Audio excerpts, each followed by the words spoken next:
Senhora Presidente, parecer favorável do projeto de lei número 128/2023, contido no processo 170/2023.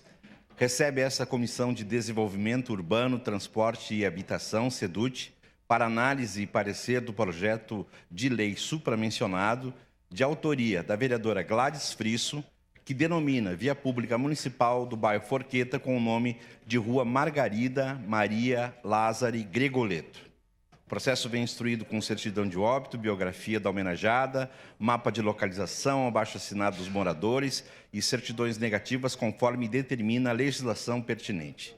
A proposição foi baixada à Secretaria Municipal de Urbanismo, SMU, que se manifestou informando que a via em questão a ser denominada integra o sistema viário oficial do município.